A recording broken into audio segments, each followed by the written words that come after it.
Hi folks, Denise Howell here, and oh my goodness, what's that in the sky? De blockchain. We've got an all blockchain related show for you here today with two wonderful experts, Josh Klayman and Ethan Seery. I'm Denise Howell, as I mentioned, and I'm here with my co-host Stefan Szpajda. We're going to take a trip to Malta, the blockchain island. We'll of course look at Ethereum bobbleheads. Bitcoin just turned 10. We'll talk about regulations and regulators, oh plenty, and of course, we have for you an animal selfie on the blockchain. This and more on This Week in Law. Netcasts you love. From people you trust. This is TWiL. This is TWiL, This Week in Law with Denise Howell, Stefan Szpajda, and Matt Curtis. Episode 441, recorded November 2nd, 2018. Laws of Premium Vodka and the Horse. Hi folks, it's Denise Howell and you're joining us for This Week in Law. We are all about cryptocurrencies and the blockchain today, and we have two amazing guests to go through those complicated topics for you. Josh Klayman is joining us today. She's the managing member of Klayman LLC, the former co-founder and head of Morrison Foerster's Blockchain and Smart Contracts Group, chair of the Wall Street Blockchain Alliance Legal Working Group, CEO of Inflection Point Blockchain Advisors, which is her own blockchain consulting firm, and as you can tell, the mother of blockchains. It's wonderful to have you on the show, Josh. Thank you. It's a pleasure to be here. Real treat to meet you. So exciting, this niche that you've carved out for yourself in legal practice around blockchain technology. How long have you been doing this?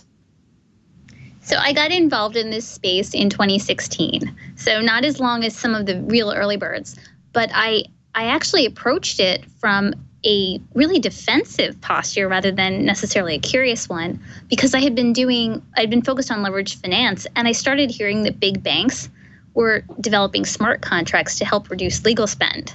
And since I was legal spend, I was very concerned about what this might be. And so smart contracts led me to blockchain. Blockchain led me to Bitcoin, which of course was responsible for the first blockchain in this regard. But yeah, it's been a wild and wonderful ride.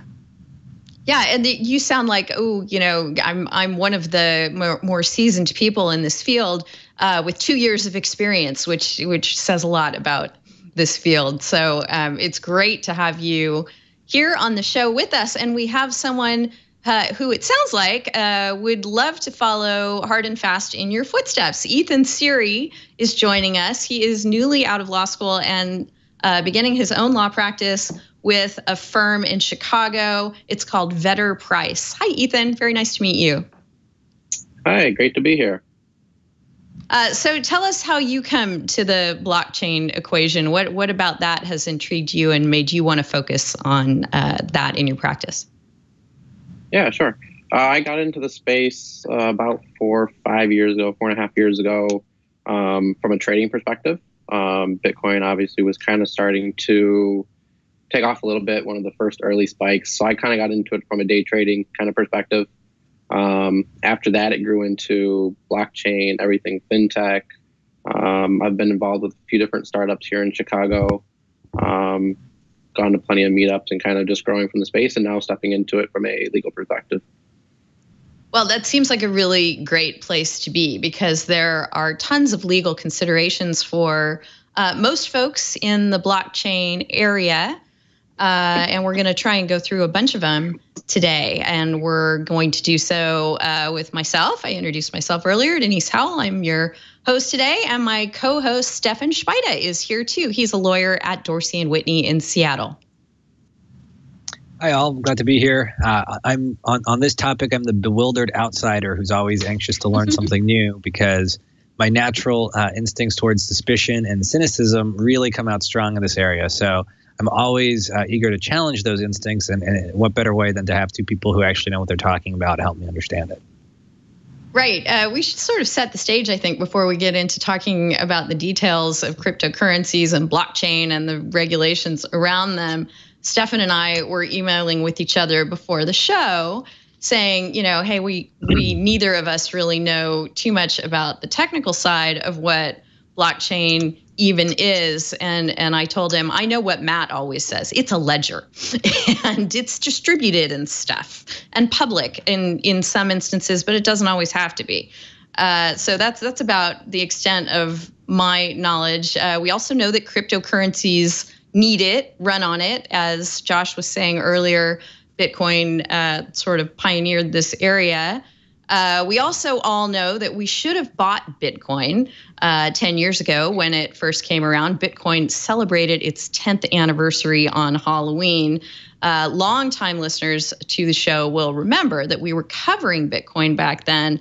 Evan Brown said it would go nowhere, my co-host at the time. That's when we all should have bought. We should have known right then that was the trigger that should have opened up our crypto wallets. But at the time, there was no Coinbase, so you had to be a fairly hardcore geek to even know how to do that. We also know from our show recently, episode 431 with Aaron Wright, that in short order, things like our sprinklers and our lawns will be doing smart contracts with things like our windows in ways that seem obtuse now, but make perfect sense when you talk it through. We know that we'll probably never have to, and that businesses will never have to order things in conventional senses again, once all of the supplies, every item is registered on a blockchain somewhere, and the fact that it is gone triggers the replenishment of said item. What else do we know? I know this because I looked it up before the show, and I'll toss it out to the panel to see what they think. How many cryptocurrencies do you think there are today? What do you think, Josh? I think maybe 2,000 or maybe 2,500. Oh, you're so dead on. Yeah. Anybody else want to provide any more detail on that? Nope. Okay. I would have guessed between 1,500 and 2,000. Yeah. You guys are right on. Investing.com keeps a running list of the cryptocurrencies in existence. Just from the coverage of all the ICOs, I was willing to bet that there were more cryptocurrencies or tokens than grains of sand on our beaches. But no, it's far less than that. 2,476 is the number as of today on investing.com. So with that background, let's look at cryptocurrencies' beginnings 10 years ago.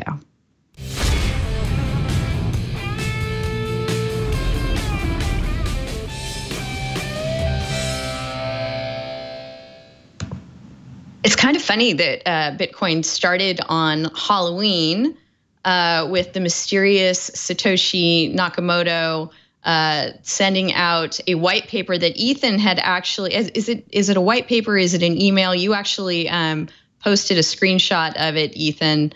It was an email that linked to the paper talking about this new electronic cash system that's fully peer-to-peer with no trusted third party. Were you there, a recipient of this? I was not. I had a couple people that had shared that also on my timeline for the 10th anniversary of the white paper. I thought it was a good thing to reshare for a lot of people who probably had never read it before or never knew that, Bitcoin originated from a white paper, like a lot of these other ICOs did. Right. And one of the things about Bitcoin when it started, the reasons we were covering it on the show back then is although it was not, when you read the white paper, it doesn't say anything about we're going to find ways around various laws and regulations. It was primarily concerned with finding ways around banks. But it quickly got put to uses that were not all that above board. That's when shortly after Bitcoin launched, things like Silk Road became possible. Ethan, can you give us some of that backstory for people who weren't there at the time or paying attention at the time? Yeah. Like you said, it kind of started with some nefarious uses, the Silk Roads, the kind of the black market of the internet type of uses, largely in part because at the time, a lot of people thought it was untraceable, or it was a kind of a discrete or a secret method of transferring funds, which for the types of purposes and goods that people were buying with it at the time, that worked perfect. They didn't want to be able to be tracked through their banks and through, the various government intermediaries, things like that. As it started to get, a little bit more widespread adoption, you had kind of centralized exchanges such as Coinbase or, the hundreds of others start to come online. You saw people start, getting into it more of as a speculative investment instead of a method of payment, so it's kind of stepped away from that traditional payment kind of mechanism or platform. Now it's a speculative investment. And then, hopefully in the future, we see it get back towards, facilitating payments again. It's kind of cute and noteworthy that Ross Ulbricht, the founder of Silk Road, which, again, if you weren't there at the time, you might not remember or know that Silk Road was this dark web commercial site where you could buy all manner of illegal goods, weapons, drugs, et cetera, and most of the transactions were paid for in Bitcoin. And that actually led to Ross Ulbricht's downfall. He is now serving a double life sentence without parole for his charges in connection with running the Silk Road website. So he took time out from doing time to do an open letter. Happy birthday to Bitcoin, 10 years old. Kind of cute at the beginning. He says, Bitcoin, Mommy, when's Daddy coming home? Mommy, he'll come home as soon as he can, sweetie. Bitcoin, why did he leave us, Mommy? Mommy, I'll explain when you're older. Now run along and play blockchain with the other cryptos. So he's at least got a sense of humor about it all, and he's got perspective on this, what we're sort of talking about here, that Bitcoin started out as something scattered and possibly nefarious, and seems to be heading into far more sober and conventional areas as it ages. What do you think about Ross's letter here, Josh? Well, I mean, I think who better than he to wish happy birthday, right? I think it's exciting that we're 10 years out. I think there's so much more potential to, for Bitcoin, for crypto in general. So it's good to have that kind of perspective from him. Yeah, absolutely. And then we have a piece in our rundown today. And for all of the stuff that we're going to discuss today, if you head over to tagpacker.com/user/thisweekinlaw, we're on episode 441 today.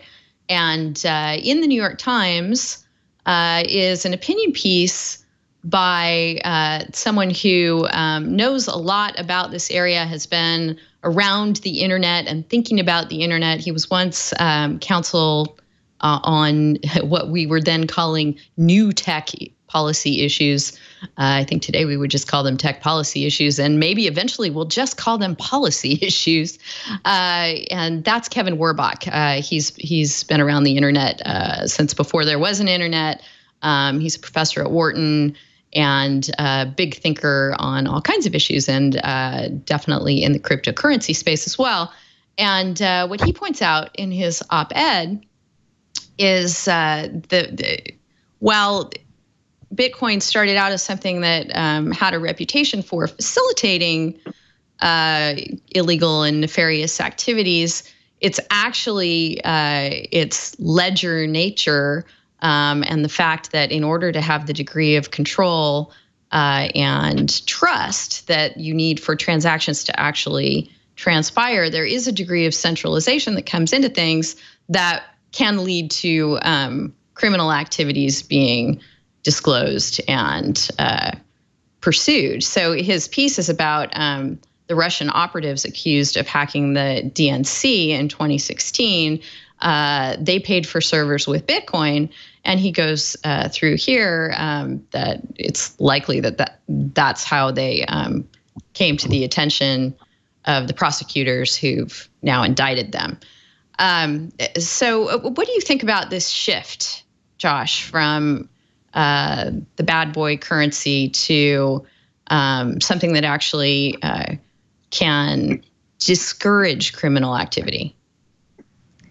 Well, I think it's actually one of the really interesting byproducts. I mean, the popularity of Bitcoin, people think in many cases that it's anonymous. It's not, it's pseudonymous.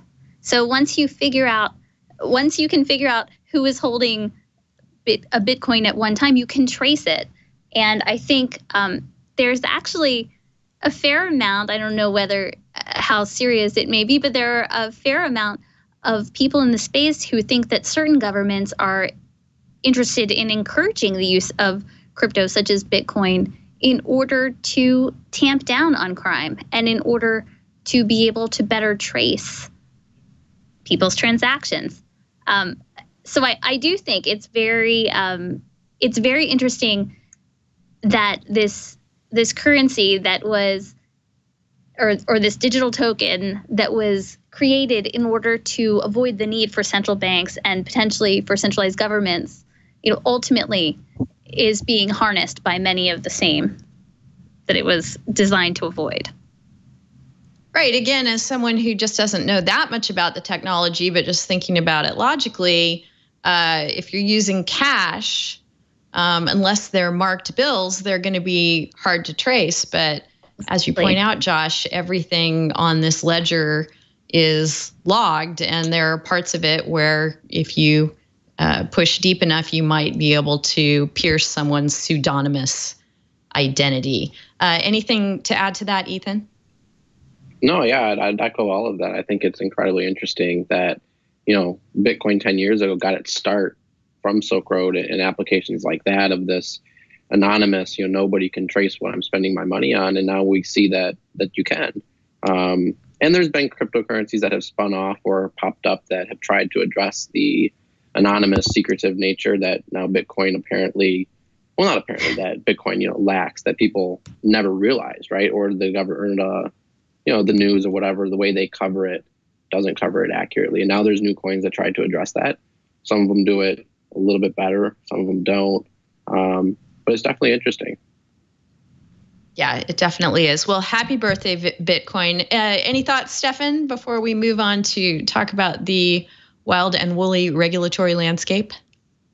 Yeah, I think it's a great point to highlight that this is not actually anonymous, because there are essentially two talking points that every evangelist for the technology that I've encountered highlights. One of them being this alleged anonymity, which turns out not to be true. And the second one is it's sort of immutable security characteristics. In other words, it can't be hacked. It can't be compromised. It's fundamentally impossible to cheat the system. And whenever I heard, it's anonymous, I thought, well, that can't be true, because you're using it, you're accessing it through a computer, and therefore, for sure, someone can trace it somehow. And on the it's impossible to hack piece, that's the part that where it really loses me, because as soon as you say something is impossible to hack, you've essentially expressed a form of hubris that encourages thousands of people to prove you wrong.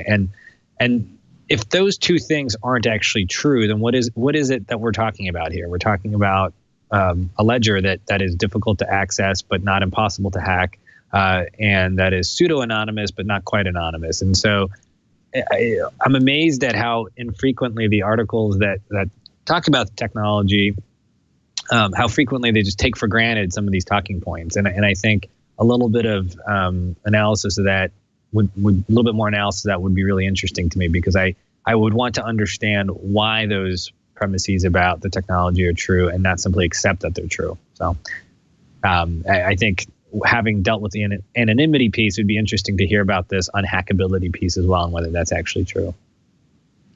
Well, maybe we should spend a minute or two on that before we move on.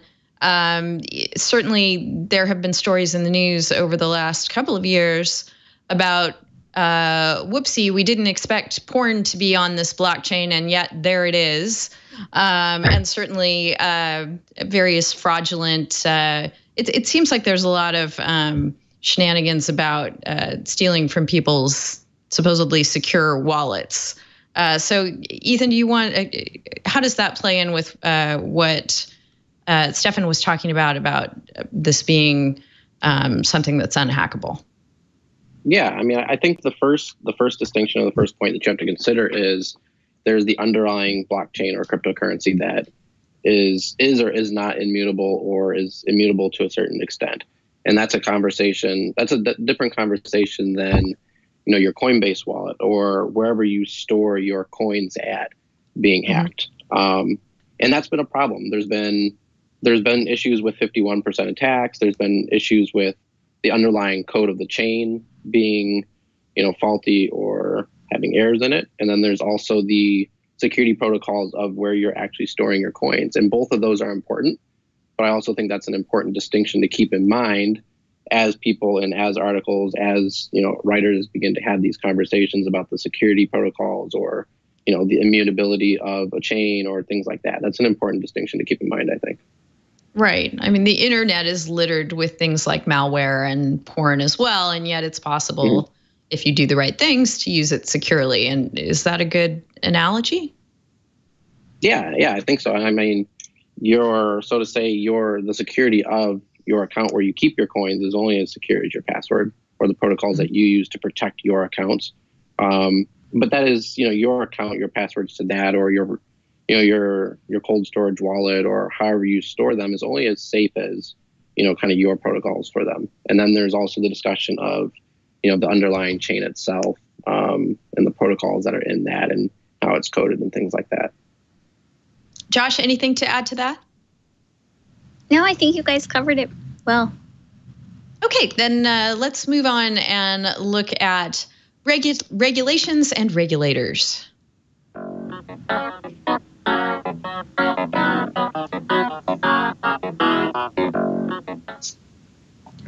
So we have a case that was decided in New York federal court in September, U.S. versus Zaslavsky, I think it is, in which a federal judge has now agreed with the SEC that the SEC has jurisdiction over ICOs, initial coin offerings. There was an argument made in the case that no, these are not securities and they should not be treated as such, and the SEC should not have jurisdiction. The federal judge disagreed. The case is still ongoing, but the issue has been decided in that case that, the criminal securities law charges that you are facing in this case under the SEC's regulations that they've promulgated, those charges can proceed. Anything you want to tell us about this development, Josh? Sure. So one of the things that I think it's important to point out about this decision is that it was in response to a motion to dismiss. So some people have reported in the media that this ICO was determined to be a sale of securities. I think that really what was done was essentially said, we need to hear the facts, right? It's a facts and circumstances test. And assuming all the things that the government is alleging are true, then, it may be a reasonable jury could find, a reasonable fact finder could find that these tokens were sold as securities. And I think that distinction and understanding that we still need to actually have some sort of proof, some sort of response and the legal process is important, because I think some of the media focused on it in a way that made it seem like, okay, this decision has been made, whereas really this decision was to say, now this can proceed to trial. Right. So have you looked enough at the facts of this case to have an opinion on whether you think the defendants here have a good argument that this isn't a security and they may ultimately prevail on that? So I am familiar with the facts generally.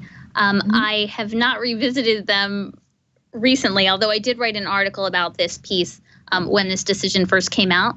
What I will say is, without commenting on the facts of the case, I will say it's really important that for these early cases that they be argued well and argued thoroughly. Because what we're doing now is creating the body of law and the body of precedent that's going to be used going forward. And also, we're shaping, whether we like it or not, the views of judges, the views of those in the who may be jury members. I think it's important that for these early cases that they have true argument, that there are defenses put forward, even if in some cases the facts of the individual cases may be not that favorable for the defendant in terms of what they are. Let me just say here, I am not a litigator, so I do not want in any way for someone to take from this that I am a litigator. So. Got it. There are a couple of things we should clarify for our audience. Number one, why are we concerned with whether an ICO is a security or not? We're concerned because the SEC and the bodies of law that it enforces are voluminous and stringent. And if something is a security, the regulations around it are intense. There are disclosures you have to make. There are qualifications for the people who can invest. It goes on and on and on. There's a ton of compliance that you have to do if what you are doing is selling securities. And if you don't do that compliance right, the penalties are very, very harsh. So we have, what did we say? 2,476 cryptocurrencies out there being offered in the form of ICOs, many of them. And if people are not complying with securities laws, and there are bunches waiting in the wings who want to be the next cryptocurrency. In fact, if you go to investing.com, you can track the growth, how fast we've gone from, well, obviously we've gone from 1 Bitcoin 10 years ago to 2476 today, but the growth in these things is exponential. So it really matters, and matters in particular to people like Josh's clients, I'm sure, whether these things are classified as securities or not. So with that said, Josh, and again, bearing in mind you're not a litigator, but you are advising clients on, raising money in this way. What do you think a court would need to see based on the regulations to say what's going on here is not a securities offering? How can you position yourself to be there? So that's an excellent question. I think in this case, it would be, as I understand it, a jury making the decision. Mm-hmm. My understanding is, and frankly, the jury instructions will be very fascinating to follow. One of the important tests that has been basically reaffirmed as being an important test for this area is whether something is an investment contract, right? And for that, we look typically to a case that's over 70 years old, U.S. v. Howell, and the Howell test. So the Howell test asks whether there has been an investment of money in a common enterprise with a reasonable expectation of profit based solely or primarily on the managerial or entrepreneurial efforts of others. And of course, that's been refined over the years. Certainly, as was pointed out by the SEC in a cease and desist order last year called Munchie. Manner of sale matters a lot. So even if you're selling something that ordinarily may not be a security, it still may be a sale of securities based on the way that you're selling it or promoting it. I think the SEC has been very forceful in saying that nearly all of these token sales, as they have been sold, have been sales of securities if they're sold to U.S. persons. So I think in this particular case, I would assume that the jury or the finder of fact would need to be persuaded that somehow the Howey test was not satisfied, or that somehow, the tokens were not securities. But I think in large part, I think the message from regulators has been that if you're selling to U.S. persons right now, one should assume typically that you are selling securities if you're selling tokens to U.S. persons. Okay, that makes sense. Ethan, anything to add? Yeah, I would echo everything that Josh said. I think that, the message, just like she was saying, the message from regulators is what she said. I think the message from us to, entrepreneurs is that this is a very serious consideration, that it's something that you need to take into account as you're putting together your ICO, or as you're considering, launching your business that has a token, whether you think it's a utility token or otherwise. It's something that needs to be considered, and it can't just be brushed over, because there are real consequences that come down the line if you go afoul of some of these regulations. So, Stefan, I was lucky enough when I took securities law in law school to have as our visiting associate professor at Berkeley, where I went, Larry Sonsini, who founded Wilson Sonsini in Silicon Valley. And it was already a fun and just rollicking class, as much as you can make a class about regulations fun and rollicking, just because he had so many great anecdotes and war stories and things. But I think it would be even more so today, given what is going on in this ICO space. It's certainly something that people need to learn about and be educated about in the legal arena. Anything you want to add before we move on to talk about, aside from just securities laws, how else these technologies might be regulated? I started my career at Mofo in Palo Alto, which is right across the street from Larry Sonsini's firm, Wilson Sonsini, and we used to call it the Death Star because it had this kind of weird globe-like structure, and it kind of loomed over the street, and it really did kind of look like the Death Star. So when you say his name, I immediately just think of Star Wars. But in any case, the securities stuff is a little outside my expertise, so I don't know enough about the ins and outs of how you would navigate promotional materials to avoid ensnaring yourself in regulation. I would say, just as a matter of fundamental policy reasoning, it's probably a good idea to treat financial instruments with the seriousness, sort of a uniform regulatory seriousness, and at the same time, what I have seen of ICO promotion has resembled the content and the kind of aesthetics of like premium vodka commercials, where it's like some product that's being hyped by like a rapper and a music producer, and you're just like, something's not adding up here. This can't be good for the economy long term. So I don't mean to disparage premium vodka. I'm sure it has a place in the economy, but it's not necessarily the model I would want applied to financial instruments. And so I think to the extent that people are promoting ICOs as a interesting new vehicle for investment, I think that's great. I just hope people are responsible about it, because we don't want to see another whoopsie daisy like we did 10 years ago with the stock market, where we turns out we trusted the wrong people, and so it would be great to not go through that again. And for that reason, I would just encourage everybody in this market to think.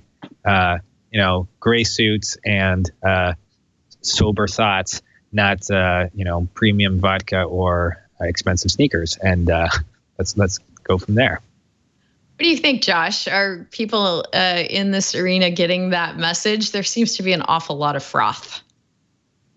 There is a lot of froth. I do think, though, that what I've been seeing in the space is that more and more people are more willing to move forward in the ways that their lawyers are recommending, which typically is, if you're selling to U.S. persons, treat it as a security absent some sort of guidance from the SEC, right? I think that obviously there are other jurisdictions out there in the world, though, where they specifically have enacted laws that allow something not to be a security when it comes to a sale of certain types of tokens. So I think there are many views out there. I think we know now, even from the DAO guidance, which people should have known before the Dow guidance, at least lawyers should have known. But if you're selling securities to U.S. persons, no matter where in the world you're launching that sale from, you need to worry about U.S. securities laws. I do think it's also very interesting, some of the things that are going on in states, for example, with Wyoming. Wyoming, as you may know, has taken the position that certain types of tokens that are consumptive tokens, they have a consumptive use, that have never been sold for investment, that those things are called open blockchain tokens, and that those are property. And taking the view that, property has typically been the purview of the state. And so exempting them, for example, from state securities laws, from state money transmitter laws, things like that. So let me put it this way, it'll be very interesting to see the interplay between federal law and state law. But in any event, the idea that the states may be the living labs of democracy or the living labs of the law, and that states like Wyoming are putting forth a potential model, I think that this is a really interesting, fascinating time. But again, for clients, I typically would recommend that if you're selling to U.S. persons, you treat the token sale as a sale of securities. What would make something a consumptive token? I think we're getting back sort of to the idea of this term, which I believe Ethan used, which has fallen out of favor somewhat, but was rampant last year, which is this idea of utility, right? Having some non-incidental utility. And by non-incidental utility, you may say, what's that? Well, if I buy a share of, say, Apple stock or something like that, if I'm buying one share, I'm probably not buying it because I have the right to vote in the annual meeting. That is utility, but it is incidental utility, at least as to me. And so the idea of non-incidental utility would be that you're actually using the token for a consumptive purpose. Maybe you're using it as a license, right? Maybe you are becoming part of a fan club. Maybe you're using it within an ecosystem, almost like when you have a token in an old-time arcade, right? So I think a lot of times last year we heard the term utility token, and frankly, holding aside the U.S., outside of the U.S., people still are using the term utility token a lot. But I think consumptive token is a move away from the term utility token in some ways, because last year, everyone was trying to say, oh, this has utility. It has utility. It's not a security, right? When really, as we were reminded with Munchie, manner of sale matters. So even if your token has utility, if you're selling it as an investment, then you may be selling and likely are selling securities. Ethan, anything you can add? Yeah, I think the consumptive versus utility token distinguishing kind of language is important there. Definitely kind of a growth on that concept from the last year. I mean, we saw last summer was kind of the wild, wild west of ICOs. So it's definitely important to keep those regulations in mind. And I think that at least the few companies and startups that I've worked with and talked to and heard from in Chicago, they definitely are taking it more seriously now, which is good. Because down the line, like I said, you're going to run into some very serious consequences if you don't comply with them. Okay, so we're touching on the fact that there is a lot of different stakeholders that want to regulate in this area, and they may be doing different things. Josh, how are people who want to operate in this arena to make sense of that, and what is the appropriate way forward? So I think to answer your second question first, I think the appropriate way forward is to make sure you get competent legal counsel, right? Definitely from one or more firms that have a broad set of practices.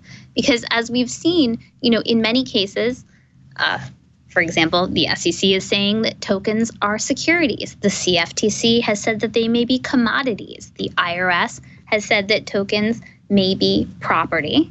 And FinCEN and Treasury in some cases have said, or they've said that tokens may be money substitutes. So all these things, and that's just touching on the surface. I mean, there are so many laws that are in existence. People thought, in many cases, very well-meaning technologists thought that they were creating something entirely new that was not contemplated by the various legal schemes.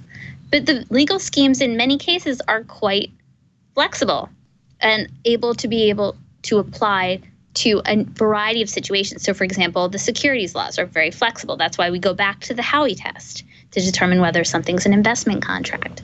So I think the way forward, on one hand, is, in the meantime, realize that there is a lot of uncertainty, and realize that when you're consulting someone about your token sale, you don't just want to speak with securities lawyers.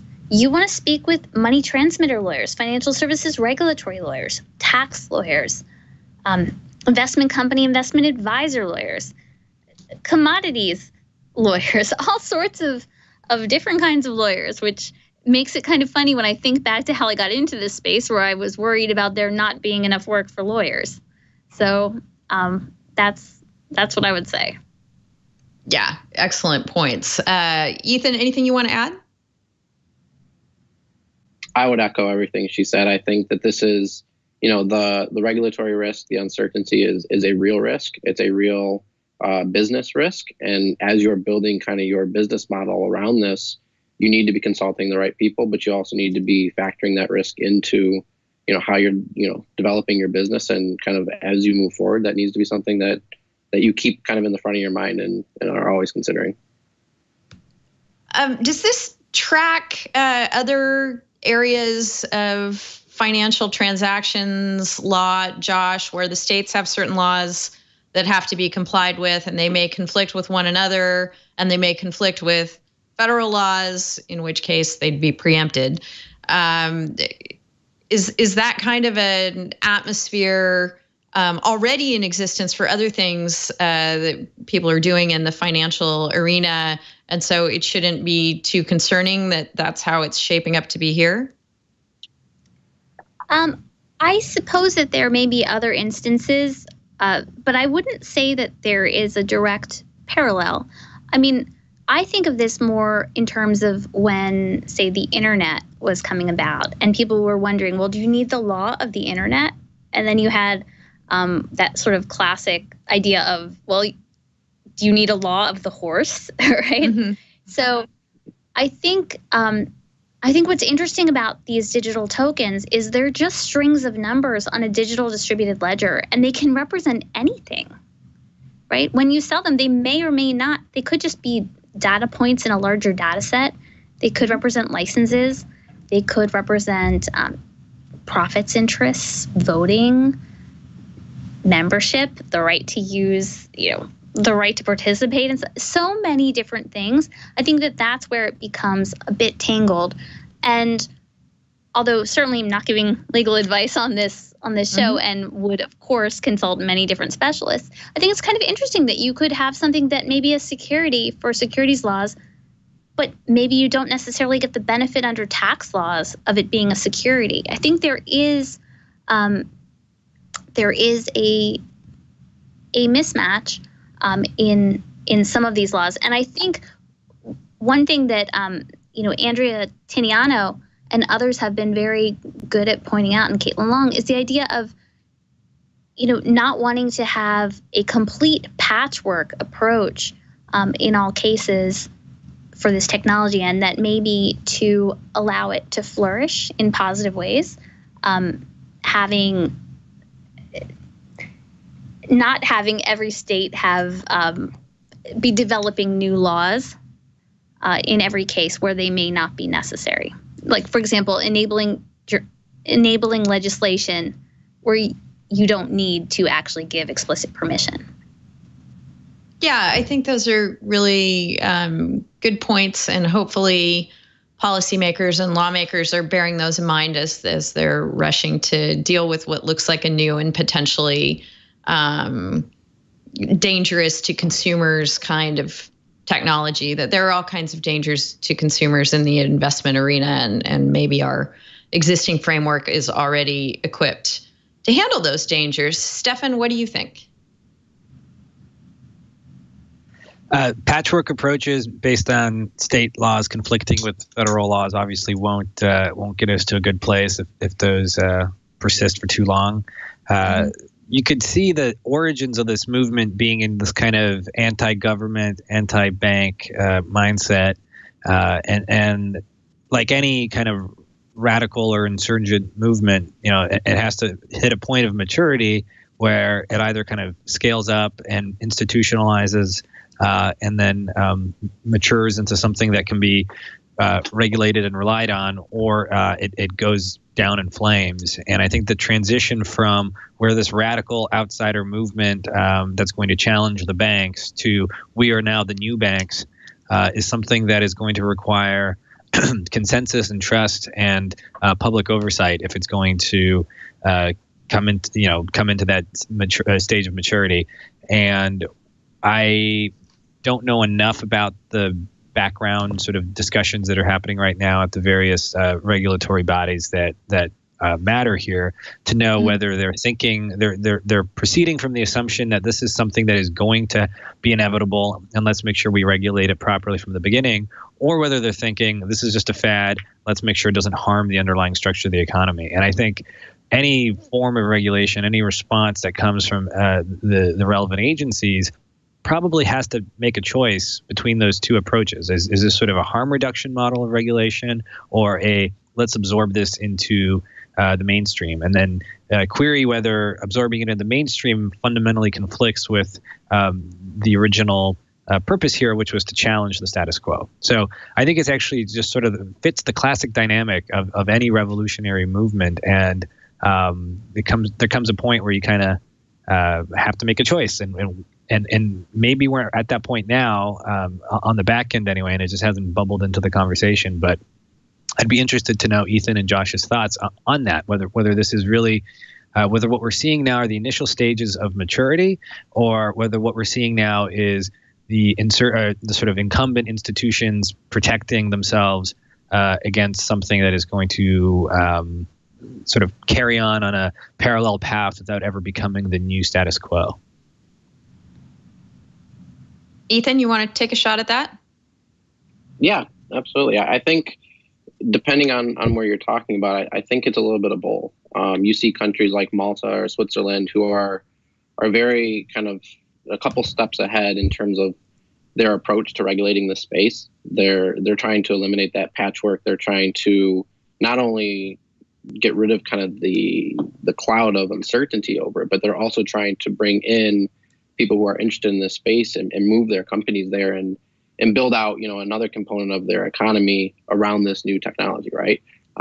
You have other countries such as China or others who have taken the complete opposite approach, where their first reaction is to kind of just ban everything, shoot from the hip, and see kind of how it plays out, and then move on from there. And then there's countries in the middle, like the United States, who are still kind of trying to figure out, I think, what their approach is. And I don't know if the U.S. is a clear approach. We have our traditional securities laws and other financial related regulations, but I don't know kind of going forward what approach will be taken in the United States. I think some countries will take kind of the more embracing and welcome the technology and as a component of something new, where other institutions in other countries will try to kind of keep it out and maintain the status quo, because that's what benefits them, I think. Okay, Josh, any thoughts? So, sure. A few thoughts are this. With respect to U.S. federal regulators, I think for all of the criticism that they may sometimes suffer, right? I think that they've done a great job in moving slowly. And what I mean by that is, there were instances, for example, when the SEC, with its 21A report about the Dow, when they could have said, for example, that Ethereum had been a sale of securities rather than saying the Dow was the sale of securities. And they could have cut the token, the crypto space off at the knees if that had been done. But they've made very, I believe, intelligent, reasoned, targeted statements and guidance. And I think the point of that has been to let the space evolve, not to choke it. I think by appointing, for example, Valerie Szczepanik as the SEC's crypto czar. I think that is such a thoughtful move because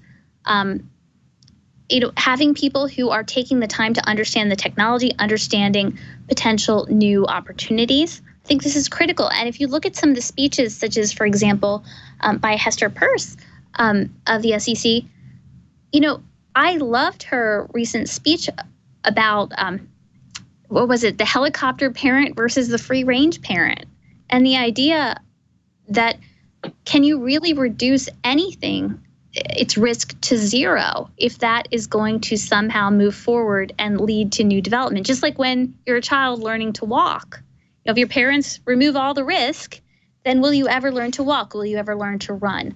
So I do think that U.S. regulators in many cases have been trying very hard to allow this to flourish, just to protect the more vulnerable people who may be purchasing the tokens. Now, I think it is an important question as to whether the U.S. is going to fall behind in terms of being a hub, to the extent it wants to be, for digital tokens and digital token sales and related technology. I will say for the big businesses, I think in many cases, while they may initially or still in some cases be resistant to the new technology, not just digital tokens, but blockchain technology generally, I think they're coming to see more and more the incredible power of this ledger. I mean, for example, if you're looking at Walmart tracking mangoes that are recalled, the ability to have,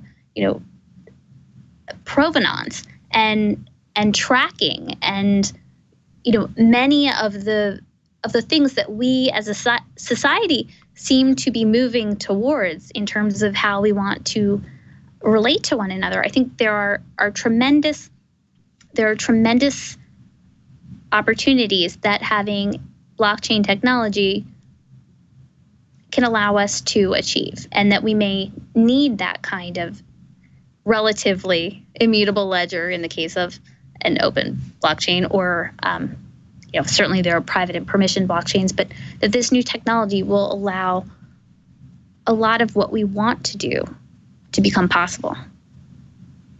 Yeah, I think that's part of the reason for a lot of the froth in the area, and then the fact that people just want to raise money. What people don't want to do is lose money. So before we leave this sort of regulatory realm, I just wanted to get your opinions on something that's been in the news the last couple of weeks, the notion of a stable coin. And Coinbase and Circle are not the first people to issue a stable coin, but it's the first time I think this is hitting a lot of people's radar as to what this even is, or why it's an interesting concept. First of all, Ethan, maybe you can describe to us what a stable coin is, and then maybe both of you can describe for us, are there legal ramifications to any of this or not? So you want to take a stab at that, Ethan? Yeah. So the stablecoin concept in general is, instead of having kind of a free-floating asset that has its value determined by, extrinsic factors, whatever, like Bitcoin, for example, you have a coin that's pegged to the value of something. So for example, a lot of them are pegged to the value of the US dollar, where one stablecoin is always $1. And from what we've seen, and I think a lot of people have echoed this so far, is that the emergence of stable coins and really kind of the legitimate stable coins, which I think we'll probably get into a little bit later, really will help kind of usher in a new wave of innovation, because you take away that volatility risk that a lot of these startups had to deal with 20, 30, 40% swings in the price of the coin that they're using on their platform. And if you can incorporate a stable coin and reduce some of that volatility risk, now there's, the innovation now becomes a little bit more focused on the product and the success of that innovation, more on the product and the company and the idea behind it, as opposed to, the volatility risk or the, kind of the value that people are deriving from something other than the product, I think. Okay. Josh, what do you think of stable coins, and are they the future? So I think in some cases, as Ethan was noting, they are needed for some of these projects, arguably, to be able to have liquidity, right? And I do think, though, that an important thing to remember is this idea that a stable coin is stable. It's sort of a misnomer in some ways, because if you think about it, one of the things that I believe Bitcoin was created to overcome is this idea that governments can devalue currency by issuing more of it, for example. So it is interesting that while, say, with Bitcoin, you have a limited number of Bitcoin that can ever come into existence, holding aside forks, right? Certainly, if you have a stable coin that's backed by, say, a US dollar, I mean, a dollar historically has declined in value. So I think, yes, there definitely are, if you look at the tokenomics of certain projects and potentially, I won't go into the details on that, but just you may want to even use stable coins within certain other ecosystems. Let me not go project specific on that, but I think it's important to remember that stable coin is only as stable as the currency. So for example, Venezuela has had incredible devaluations in its currency. And so many people have suggested that crypto is the answer for that. Well, if for some reason you had a rapid devaluation of the US dollar, that stable coin would go right along with it. So I think the name is a bit of a misnomer. Yeah, that makes sense. It's a super interesting development in this area. And I don't know if putting stability into your token in this way, and again, maybe stability with a grain of salt, as you're pointing out, Josh, has any relation to our earlier discussions of how you're going to be regulated. What do you think about that? I think that, I haven't thought through all of the different ramifications. I will say that the same laws, these are still digital tokens. In many cases, they may be sold in a similar way.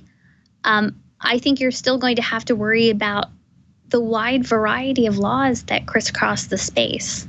Yeah, absolutely. Well, let's look at some of the wide variety of the way that either cryptocurrencies or the blockchain are being used in specific applications.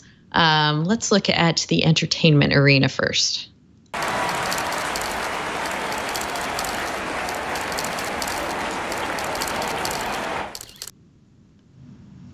We're going to put our first MCLE passphrase into the show, and it is going to relate to our next story here. It is going to be crypto bobblehead.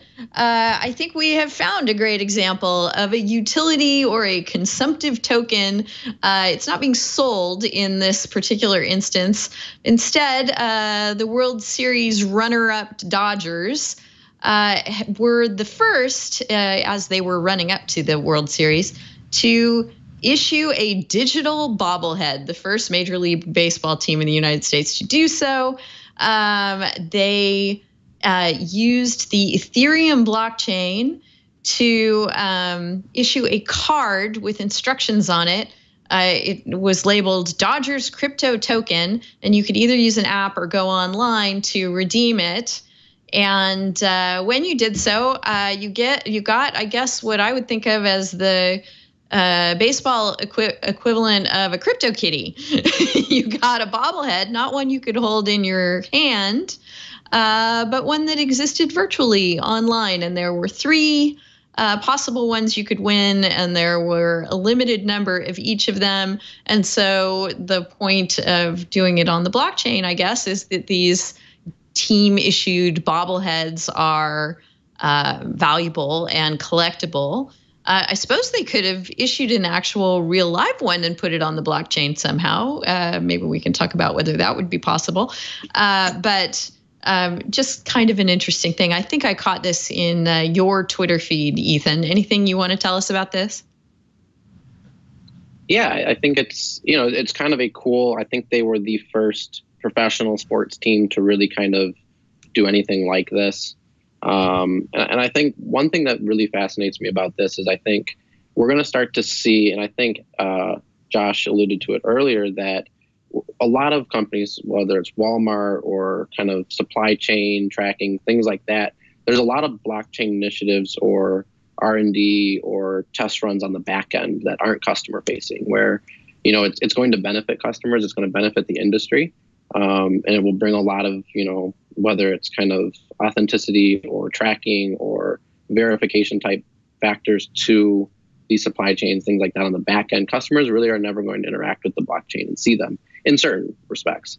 So this was an interesting, I thought it was, it was on the Ethereum blockchain. It was crypto focused, and they really kind of advertised it as that and promoted it as such. But which I think from at least what I've seen, kind of is outside the norm. A lot of the stuff so far that we've seen implemented in real life and have an actual impact in a real way has been on the back end. So I thought it was kind of interesting that they did it in a way that the fans knew what it was. They knew that there was a blockchain there. They knew that this was something other than just an app that, your bobblehead pops up in, and, so I thought it was an interesting application of it. They did a little PDF. Yes, go right ahead. Oh, I wanted to just make sure that I mentioned, just for the benefit, I guess, of folks who may be watching this, there is some, and I'm not saying that this applies to the Dodgers, but just in general, one thing that's important to remember, and the SEC made this clear with a recent guidance called Tomahawk, is that if a token is a security, then a giveaway of a security may still be a sale for purposes of U.S. securities laws. So I'm not going to do a determination, for example, of whether this was a security, but some people have thought, oh, you know what? I realize that the SEC is saying that digital tokens in many cases are securities, right? But I'm going to give them away instead. I'm not ever going to sell them. And actually, some guidance from the early internet days that applied to equity securities, the idea that you would give something away and you might take in exchange an email address or some sort of information, or even the idea that by circulating and distributing these digital tokens, if they were securities, that you might be creating a public market for them, that can be enough value to constitute a sale. So even though for purposes of the Howey test, for whether something is a security, you have an investment of money, for purposes of whether a giveaway of a security is a sale, it's really whether there's some real benefit or value given to the person doing the giveaway. So just something important to bear in mind in the backdrop for those who may be contemplating doing a token giveaway. Yeah, let's hope the Dodgers talk to their lawyers or are doing so now. It's a really interesting thing that they've done, and one with ramifications that hopefully they've thought through. They say in this little PDF that they posted, actually this is posted at a Major League Baseball site, but on this topic, it's interesting. The fact that this is hosted by Major League Baseball leads me to believe that other teams are thinking of doing this too, that this might not be the last crypto bobblehead that we see. The PDF says, crypto bobbleheads may not be physical, but they exhibit these same qualities because of the blockchain. So I think that implicates both what you were just saying, Josh, that they're creating some kind of value here, whether it's a market in the bobbleheads themselves, which would be tradable in the same way that they would be if they were a physical item, but also in the name recognition that the Dodgers get, the goodwill that they get by giving these away. There's a lot of value involved in this transaction if one were to parse it out. And the other thing that occurs to me is it's also way cheaper for them to give away a virtual crypto bobblehead that, as they say, may not be physical but exhibits the same kinds of qualities. it's sort of brilliant to do it in a form where they don't have to hire a factory to make the bobbleheads and then ship them and distribute them and all the rest. What do you think, Stefan? Just trying to imagine how disappointed I would be if I were 12 years old and I got to the game and somebody handed me a token to go, input it into a computer. I would say, screw your Ethereum, I want my bobblehead. Poor 12-year-old Stefan. All right. Well, the Dodgers aren't the only entertainment leisure industry folks getting into the blockchain game.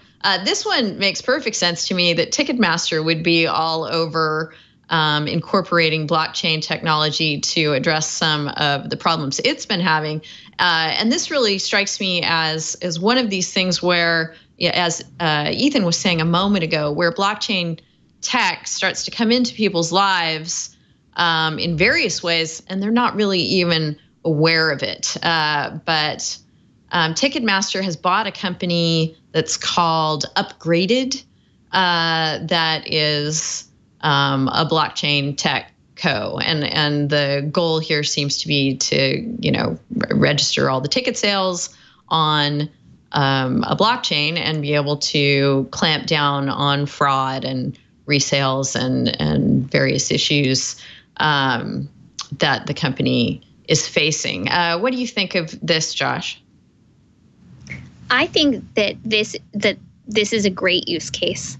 I mean, when you think about the fraudulent tickets, where now that a lot of things have a code on them, that maybe some people try to use the code and it's already been used, I think having blockchain is I frankly think it's a great use case for it.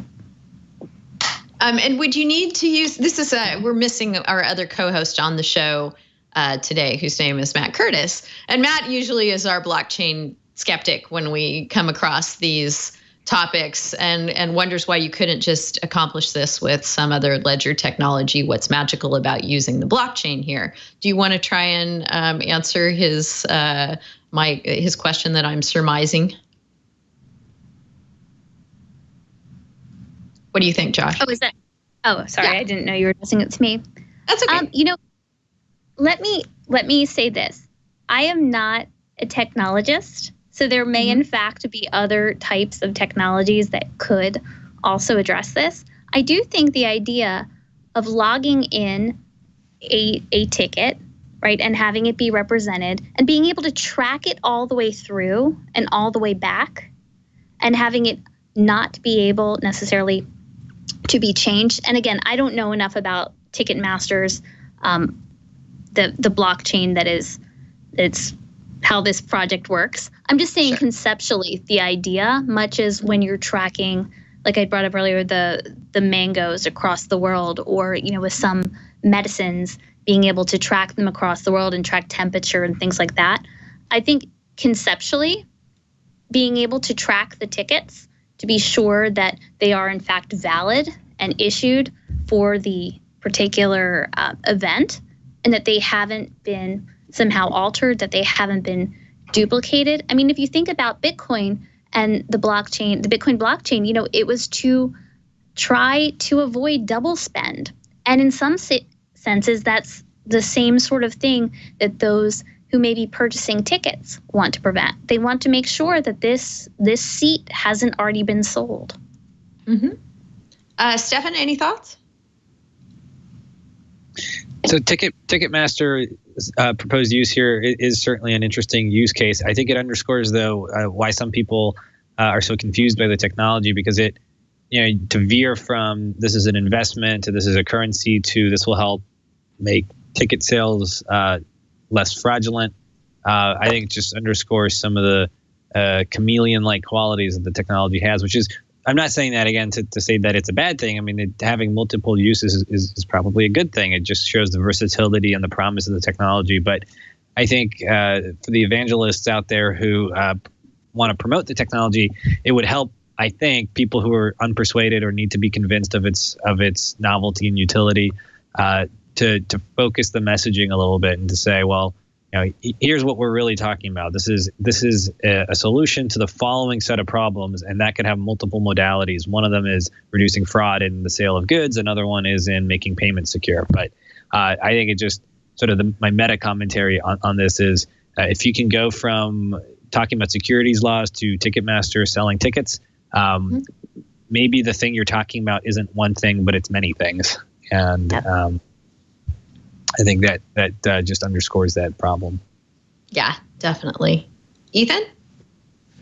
Yeah, I mean, I would echo that. I think it's so much bigger than, saying blockchain and Bitcoin are the same thing. And that's kind of what we're going to confine it to. There are so many more use cases that are completely separate from something being used as a currency, like this Ticketmaster example. And I think for me, it has real world implications. I mean, I went over to Spain this last spring to try to go to a soccer game. And this was one of the things I was worried about if my ticket was fake.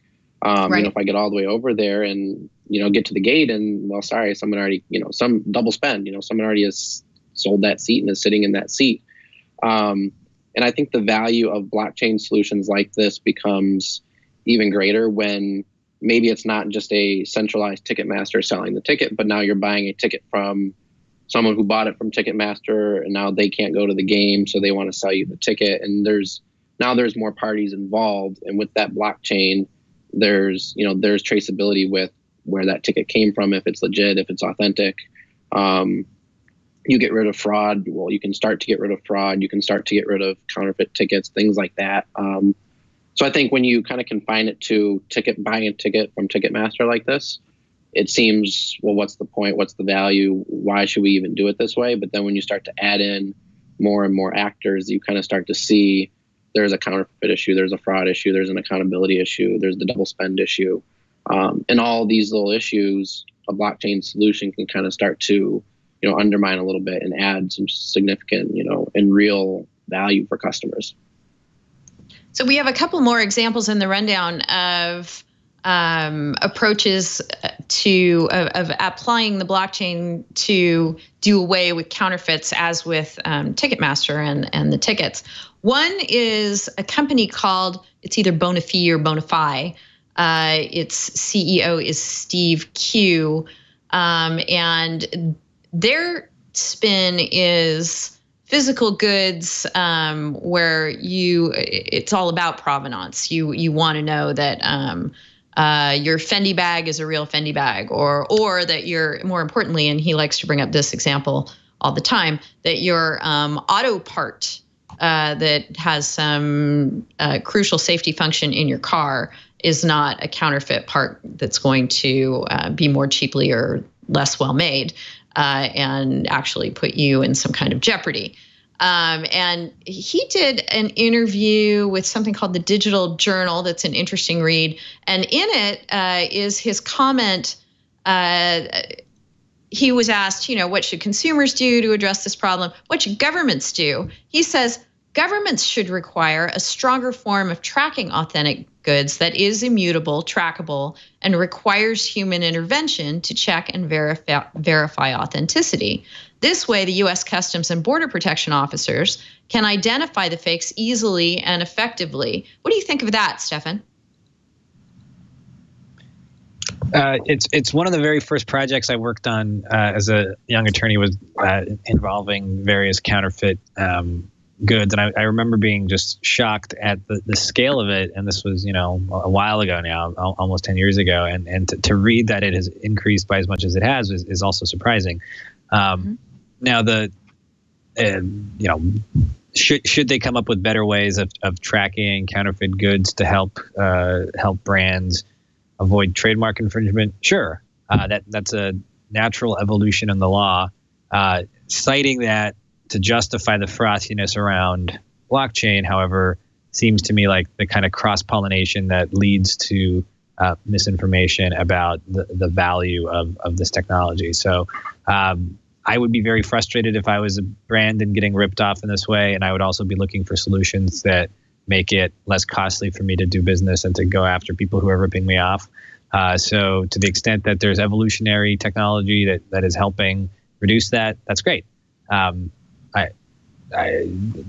think maybe we should have two terms, like use one term when we're talking about fraud tracking and another term when we're talking about financial instruments, so that we're not kind of mixing the streams of information here and just confusing everybody who's trying to stay on top of it.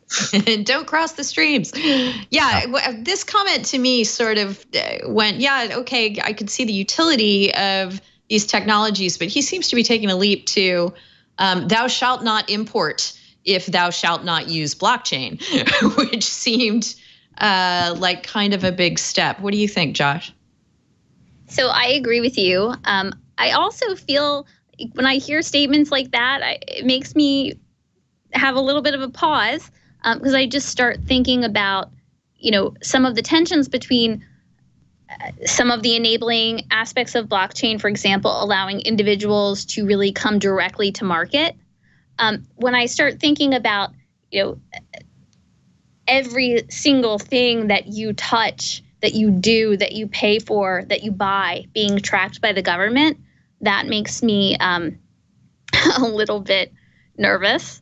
I guess it's similar in some ways to how I feel about, giving up our individual data. For example, if you want to go through to the airport and you want to do Clear or one of those sort of things where it traces your biometrics, or if you want to do the online genetic type of tests. I mean, to the extent that everything you do is identifiable, everything you do is tracked, I think that is a little bit, to me, troubling. At the same time, to echo what was said before, I can totally see why those producing goods that are frequently counterfeited would absolutely want this kind of tracking. Yeah. Ethan, any thoughts?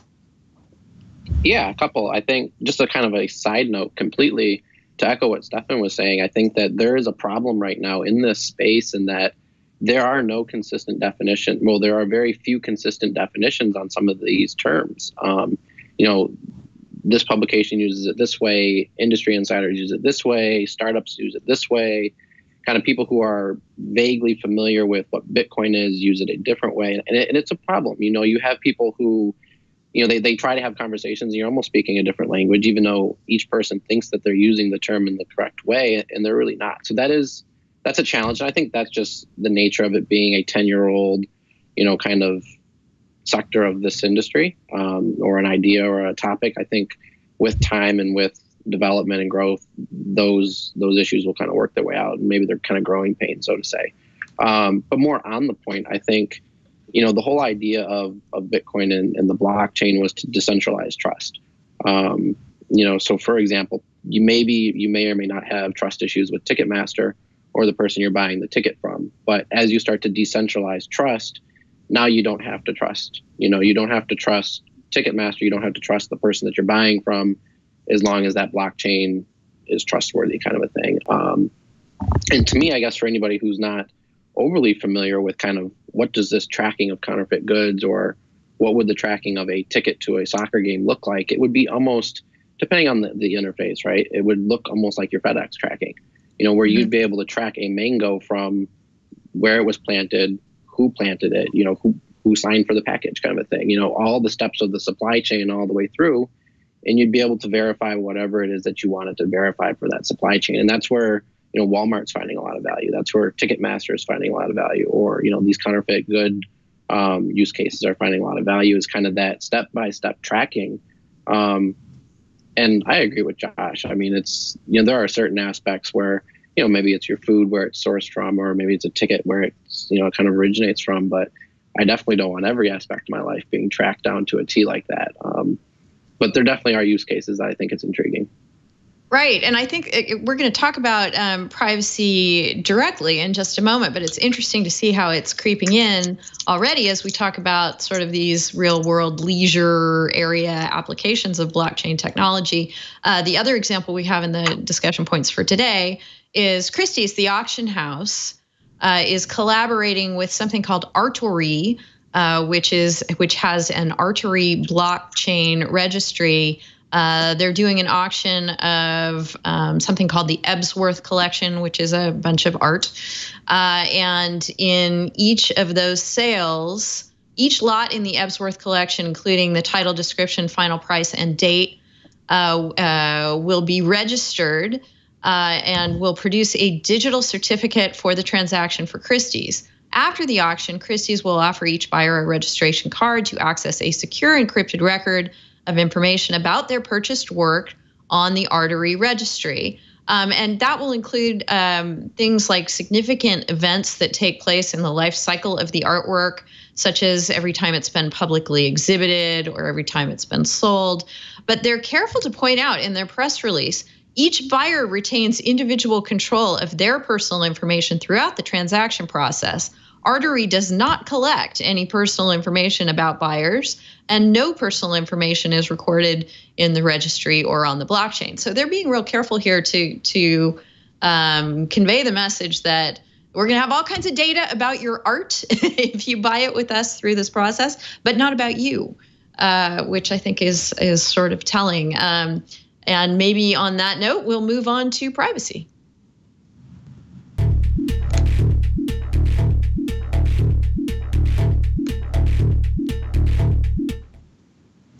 There's an article at something called 101blockchains.com. I am guessing that this article was translated into English because when you read it, the wording is a little bit funky. But the point that it makes is interesting, that there might be a conflict between the GDPR and using blockchain technology for the reasons we've been discussing. I guess it's what you put on the blockchain. If you're talking about an immutable ledger and what's on that ledger are things like your personal data, and the GDPR gives you such rights as the right to be forgotten, you're going to have a conflict between using that kind of technology and not. It goes into, well, maybe deletion of the data would not be required. Maybe you could just make it inaccessible, and that would comply with the GDPR. But it's an interesting thing to raise, just that perhaps this is an issue, or perhaps, as I think Ethan was saying, if we're building different trust systems, it all comes down to the implementation, right? It's how exactly you decide to wield your blockchain that will determine whether or not you're in trouble with the GDPR. But my overarching thought on this is much like what Josh has been saying all along with securities laws. This is a great, big, huge, becoming established compliance regime, and you better know that it's out there. And if you're going to be using blockchain, you better have it in your mind that you don't want to run afoul of it as you do so. Josh, any specific GDPR thoughts? So with the caveat that I'm not a privacy lawyer, I will say some of the things from privacy lawyers that I've spoken with that have been suggested was really thinking about getting a privacy lawyer involved from the outset of your project, because you want to, from an architectural perspective, make sure that you've made a determination at the outset of what kind of information you want on-chain versus off-chain. So I think developing everything and then looking back and saying, oh, we forgot about GDPR, or, oh, we forgot about this privacy law. I think that that's going to be very problematic. Whereas if you start from the beginning thinking what kind of data you will be collecting and how you're going to determine what is stored on chain, I think that's very important. Yeah, I would agree with you. What do you think, Ethan? Yeah, I would echo that. I mean, I think you can't rush to market with your product in this situation. I think you really need to consider kind of your long-term outlook for how you want to build this chain, the information that you want on there, and what happens if you start to incorporate personal information like this, and then something like GDPR comes out, 5-10 years from now, something different, a different version or a new set of legislation, and all of a sudden now your chain that you've built all this, goodwill on and built your business around, all of a sudden it can't be modified or tailored or adapted to meet this new set of regulations. And I think that there are going to be some projects that came out in the last that launched 2, 3, 4 years ago now that may run into issues with GDPR. And I think that there's obviously a continuing to evolve legal landscape around this idea and blockchains in general. So I think you have to, like Josh said, really kind of consider what you're putting on that chain and really consider, consult your experts and everything like that before you rush to market with a product. Right. And I mean, it's the kind of thing, I think, if we harken back to this Christie story, that they seem to have thought through, that they're certainly going to need some financial information to accomplish the sale of the art, but they're not going to put your credit card number or your Bitcoin wallet identifier on the blockchain, where they're registering the sales of the art and various details about what it is you're purchasing. Stefan, anything else on this? Yeah, if I were trying to enter this market, I might kind of come to the opposite determination that you actually do have to rush to market, because I'm not a GDPR expert by any stretch of the imagination, but it seems that the way the law is working now is if you're big enough that you can pay the cost of doing business under this new regime, then it's still worth it to make as much money as you possibly can and then just sort of pay the penalty rather than attempt to comply and never reach scale. And I think that's one of the challenges with this kind of market is the incentives are there for the huge players to really just ignore the law, make as much money as they can, and then to kind of deal with the consequences after, rather than try to kind of plod your way through all the thicket of regulations. So by no means is that legal advice. I'm not encouraging anybody to do that. I'm just saying if your goal is to define the space, you might learn from some other, and I hate to use this word because it's such a cliche, but you might want to learn from other disruptors and just sort of ignore the law and do what it is you're going to do, and get early adopters on your side, and then make it very inconvenient for them to go about it another way. And so, again, by no means is that legal advice. I'm just sort of pointing out that the spirit of blockchain seems to be kind of revolutionary, and if it conflicts with a law that makes it inconvenient to use, then I won't be surprised if someone comes to the conclusion that it's more important to get the technology out there than it is to hew to the will of the Europeans who passed the law. Yeah. May I just yes, one go right ahead. One other thing on it? I think a really interesting tension is, we hear a lot about blockchain and self-sovereign identity. And even in, say, like the refugee context, the idea that, look, you can have an identity and that way you can be counted for purposes of voting, for purposes of all sorts of reasons. But there is the question, okay, so say you do have this identity on a blockchain and you can provide people access for various purposes and you own it in a sense. But can you remove it? Can you get rid of it? I think particularly with the right to be forgotten, there are a lot of really interesting philosophical questions about what exactly we're doing if we have our identity on a blockchain. And I'll speak to that point just for a second here, because this is kind of interesting in the bigger context. The blockchain technology, Bitcoin, sort of emerged on the fringes of the technology community, people who are really deep into, I don't even know how to describe the community accurately, but essentially it didn't come from the mainstream, it came from the fringes. And I think it overlaps a little bit with the sort of, I don't want to say conspiracy theorists, but there's sort of a very natural fit between the early adopters of blockchain and people who don't want to have their identities known by the government for whatever reason. And so there's this interesting tension there because of this fact that, like, people who hate the census, for example, and don't want to give out information about who they are because it feeds information to the government about their communities. I mean, that's a thriving discussion on the populist right. And you've seen attempts in Canada as well as in the US to weaken the census. At the same time, you have this technology being promoted by those same types of people who are going to make census taking much more accurate and much more reliable. And I wonder if at some point those communities, or that tension within that community, is going to get to a point where they have to make a choice about whether they keep enabling this technology or do something to sabotage it. Because it's not hard to see where this is going, and it's not hard to see the value that it could add. But I wonder whether the very same community who created it is going to reject it for that same reason that other people might find it useful.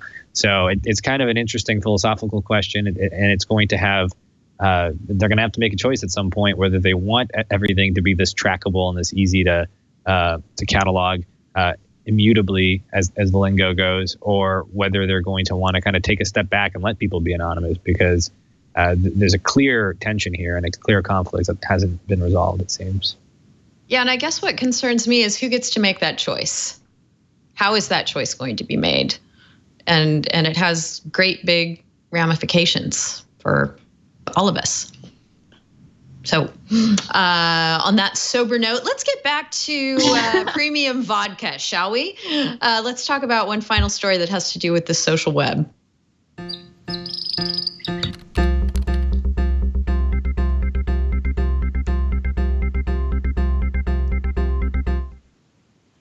Here's our second MCLE passphrase for this episode of This Week in Law. It's going to be Shades of the Fire Festival. We do put these phrases in case you are watching or listening for professional credit in your field, and you plan to attempt to get such credit. If you're a lawyer in the United States, you can go to twit.to/MCLE. We've got some materials there that might be able to help you. And the other thing we do to help you is we put these phrases in so that you can demonstrate that you actually watched or listened to the show and didn't just stick it on a blockchain somewhere and say, hey, look, it's on the blockchain, so I must have watched or listened. We're helping you out as much as we can. This particular story has to do with a couple of celebrities, specifically DJ Khaled and Floyd Mayweather, who were involved in an ICO of something called Centra Tech. It raised more than $32 million, and DJ Khaled and Floyd Mayweather were promoting the ICO on their social media channels. It turns out that the founders of Centra Tech have been arrested. They're being prosecuted. It's not good for any of the founders. But you might think that DJ Khaled and Floyd Mayweather were faring better.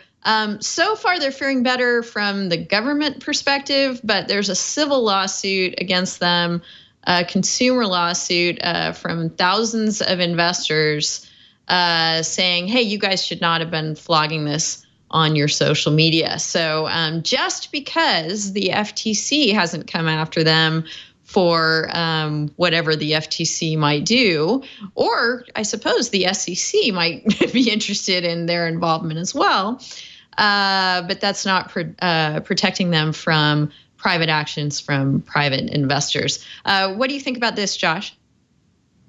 So I think this is a good example in general of the importance of realizing that if these token sales are sales of securities, a lot of folks down the line from the initial issuer, I mean, if you're a promoter, you could be an unregistered broker-dealer, an unlicensed investment advisor, like any number of things. I think we're only now having people in the general public kind of begin to realize that if the token is a security, for example, and it's a sale of securities, that down the line, the platform that it's traded on, if U.S. persons are able to access it, that is a securities exchange, right? And has certain requirements for how it must register or avail itself of an exemption. If you're going to be promoting that token sale, there are legal ramifications. And I think also another important thing to remember, I think that this illustrates, is this idea that this space is very new and it's very easy to get excited about it. It's important to understand the people you're dealing with, the team. There are all kinds of people in the space, and I'm not making a judgment about the people who were involved with this token sale. I'm just saying it's very important at all stages, if you're going to be promoting something, if you're going to be associating with people, if you're going to be investing, that you obtain legal advice, that you do due diligence on all the players, and that you really get comfortable before you make affirmative moves in the space.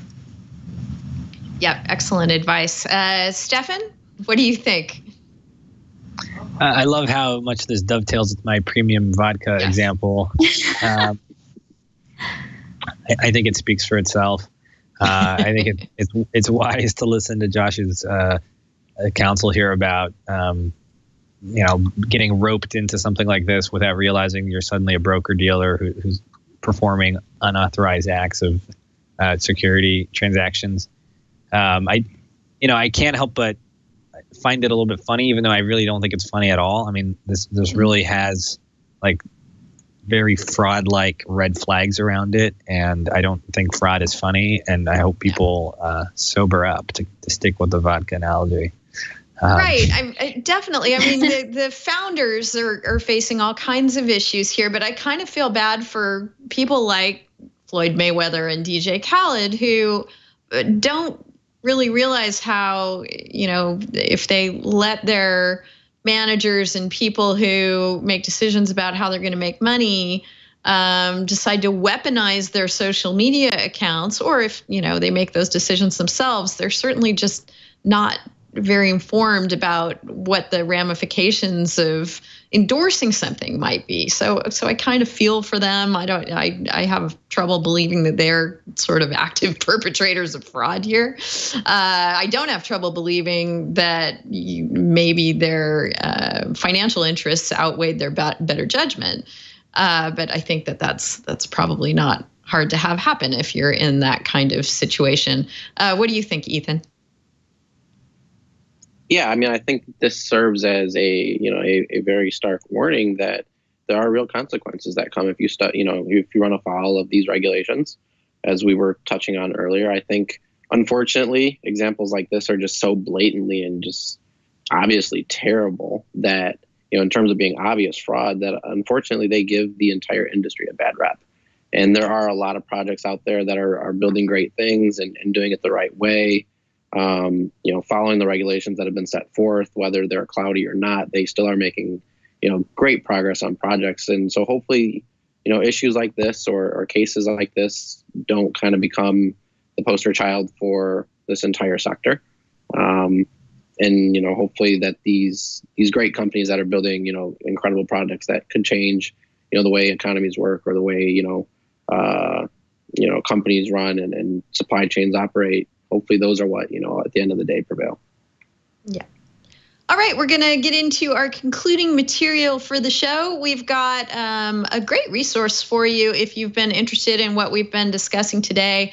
It's a few months old. I'm hoping that what CNBC is going to do is maybe update this piece because I'm sure that things change really quickly in this arena. But back in March of this year, CNBC did a guide to cryptocurrency regulations around the world and where they are headed. So they start out sort of with the global arena and what global regulators think about cryptocurrency, and move on to specific areas like Japan, the US, the UK, Switzerland, of course. I don't think they mention Malta here, and we've brought up Malta on the show, and I think it probably bears going a little bit more into detail as to what Malta is doing. Ethan, they're trying to be incredibly crypto friendly there, aren't they? They are, and they've had several initiatives. I know one of them, I believe, went into effect yesterday. And they have a couple initiatives as well around artificial intelligence and some of these emerging kind of fintech or new tech trends. And they're really trying to draw some business there. They're really trying to draw, founders there, employees there. And from the sounds of it, they're having some success. I mean, I know that they've removed that cloud, so to say, from a lot of the regulatory aspect, and the regulations that they are kind of setting forth and moving forward on are very innovative friendly. And I think this gets back to our conversation, about the US's approach. I think the US is able to kind of sit back and observe and learn and take a very patient, well thought out, methodical approach to this. Because we don't have much to lose, right? We have the technology, we have the education systems, we have the employee workforce that has the skills for this type of stuff. A country like Malta doesn't. So they have to kind of be on the cutting edge regulatory wise to kind of draw a lot of that in. And it sounds like they're having, some good results with some of it. Right. What's the name of the very sort of the robot, the AI robot that's been declared a citizen She has a name. I'm forgetting. Anyway, she just spoke at a blockchain related event in Malta. Oh, here she is. What is her name? Is it Sophia? That's it. Yes, Sophia was giving her thoughts on blockchain in Malta, which has declared itself the world's blockchain island. Lots going on internationally around the world about this, and this CNBC piece is a good place to start. Our tip of the week is also from CNBC, or it builds on what our tip throughout this show has been, which is if you are playing in this space at all, you need to have a really solid legal team, and they need to have their privacy hats on, of course, their securities law hats on, their FTC compliance in social media disclosure hats on, just to name a few. Those are only what we've touched on in the show.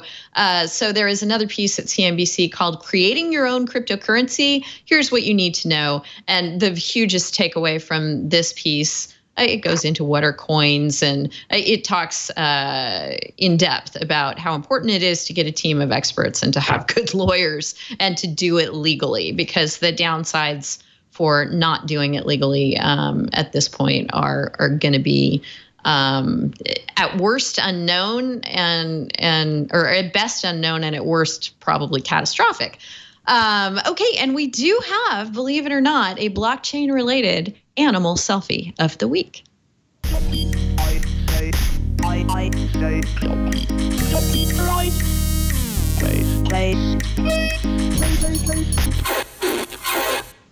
Okay, we have a specific photo. The photo is from a site called Selflery, and I really like it. I'm not sure that it's technically a selfie, because it does not appear that this cute little doggy is taking the picture of itself, or that any sort of automated device is doing so for the puppy. So I don't think we have like puppy copyright issues to discuss here. But I really love two things about this. Number one, I believe the puppy is dressed in a Boston Bruins uniform, and we're right after Halloween, so puppies in uniforms are all to the good. And I was sort of taken by the fact that the Boston Bruins uniform looks a little bit like the symbol for Bitcoin, right? So he definitely ties in with our show that way. And it's Selflery that really makes this a blockchain animal selfie, because Selflery is a social platform that did an ICO. It started its token sale earlier this year, and then it kind of went quiet. I don't know if I don't know what's going on with Selflery. I just haven't seen much news about it since earlier this year. But the point of Selflery is to be a social media platform where you can post your animal selfies and other things and actually get compensated for it in their tokens. You get rewarded in cryptocurrency, which can be transferred to an Ethereum wallet and managed as wished. It also has a philanthropic piece to it where you can donate your tokens to charity organizations, et cetera, et cetera. So it's a blockchain-oriented selfie and other social platform called Selflery. Had anybody heard of Selflery before this show today? I went out and found it yesterday. I have not. I hadn't. Nope. I hadn't either. Just one of the 2,476 cryptocurrencies out there. Selflery fitting well with our animal selfie theme of the show. So, folks, it's been really, really interesting to chat with you today. Thank you so much. I find it so fascinating when we bring on people who specialize in areas where we don't, and come on the show to help us all understand things a bit better in important, growing, innovative areas of the law and technology. So, Josh Klayman, it's so wonderful to meet you. Good luck with everything you're doing. Is there anything you'd like to let us know about? You are a busy gal going around speaking and writing and representing your clients in various ways. Anything in particular you want to point people toward before we sign off for today? Sure. I think, and this isn't something that is just me, many people contributed to it. There's a great treatise called Blockchain and Cryptocurrency Regulation 2019 by Global Legal Insights. It's available online or in hard copy, and it covers a variety of jurisdictions, a huge number of jurisdictions from some of the top lawyers around the world. So I think it's an interesting read, and it can be very helpful. So I would recommend that people check that out. Again, there are many, many minds that went into putting that together. Yeah, that is so cool. I think we featured it as our resource of the week on episode 431 when we had Professor Aaron Wright on, also talking about all blockchain things for the entire episode. So great that you called that out and reminded folks that it's available. It really is helpful if what you're trying to do is get your arms around the legal and regulatory landscape as we see it today. Thank you so much for joining us, Josh. My pleasure. Thank you. Ethan, it's been so fun chatting with you too. Good luck with everything. Thank you. Anything you want to plug or let folks know about before we sign off for the day? Yeah, I would say, anybody that's interested in this space, is involved in this space, read often, read different things. It's a fast changing space. So keep that in mind, as you're reading something, make sure that the date is somewhat, recent, because I know there's times where you're reading something one day and it came out, a week ago and it's already out of date. So read often, read different sources and kind of, keep your head wrapped around all the different topics that are, involved in this space. We'll try, Ethan. We're glad you're doing it. And folks can get a leg up on that by following you and Josh on Twitter. I recommend you guys do that. Stefan, so great to chat with you today as well. Thanks again, guys. We're really happy to learn about blockchain, and maybe I'll plan a trip to Malta because it sounds like an interesting place on the cutting edge of technology against all indications to the contrary. They seem they're at the head of this, it sounds like. So thank you. Yep, they've definitely got a strategy.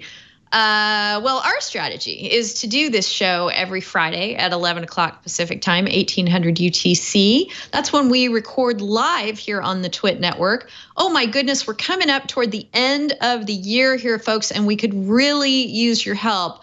By November 16th, I'm hoping to have a list of clips for our best of This Week in Law in 2018 show, which we will air during the holidays, sometime between Christmas and New Year's.